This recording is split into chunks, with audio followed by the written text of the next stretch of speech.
We often discuss Israel, the Jewish nation, from different points of view, such as its relationship with God, its uniqueness, and its devotion.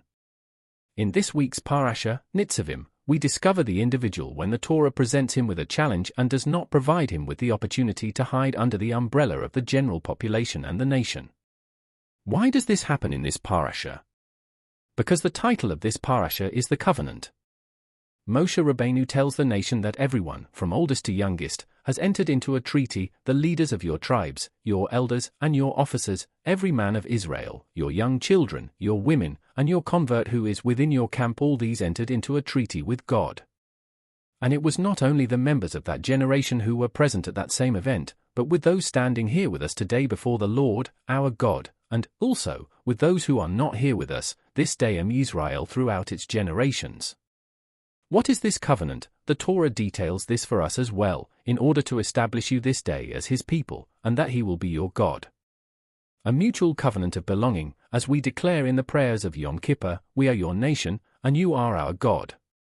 This is a covenant of commitment and a strong connection, a covenant that remembers the past, lives in the present, and commits to the future. Indeed, anyone who stops for a moment and examines the meaning of this covenant would be elated about the power and transcendent place to which it could bring the individual and the nation. Scribes finish writing a Torah scroll. However, this sort of covenant also carries risk. It is difficult for man to grasp the meaning of this covenant as it relates to him. It is easier to comprehend God's commitment to the nation in general, but me? God is entering into a treaty with me? Me with my past? Me with all of my traits? This kind of personal treaty is harder to understand. This challenge could lead to the reality described in the following verse, that he will bless himself in his heart, saying, I will have peace, even if I follow my heart's desires that the watered be swept away with the dry, Deuteronomy 29 verse 18. Biblical scholars of all times have debated about this unusual phrase, that the watered be swept away with the dry, and attempted to explain it in different ways. Even its literal meaning is difficult to understand, and even more so the connection of this sentence to the general story of entering into a covenant. The preeminent commentator Samson Raphael Hirsch, among the German rabbis in the 19th century, wrote the following about this verse: stay updated with the latest news.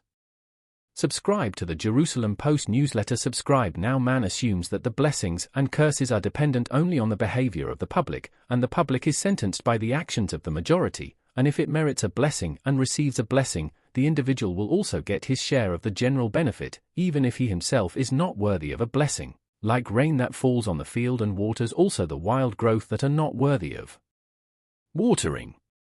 The plant that is watered because of its excellent quality is called the watered, while the wild growth that is not worthy of being watered is called the dry.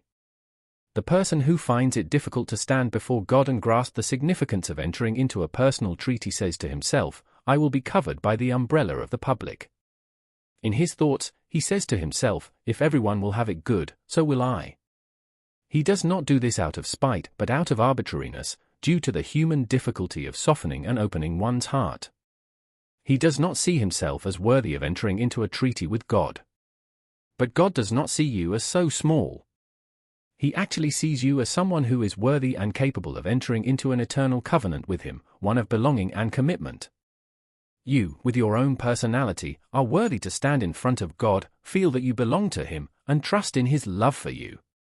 It is so important to understand this message during the days we are about to experience, Rosh Hashanah and Yom Kippur. Judaism teaches us that these are days of judgment and self-examination.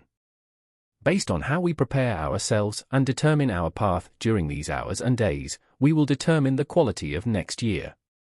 Only if we understand that we are not small, that we are capable of advancing and growing, only if we believe in ourselves can we aspire to move forward and strengthen that same ancient covenant between us, each and every one of us, and God.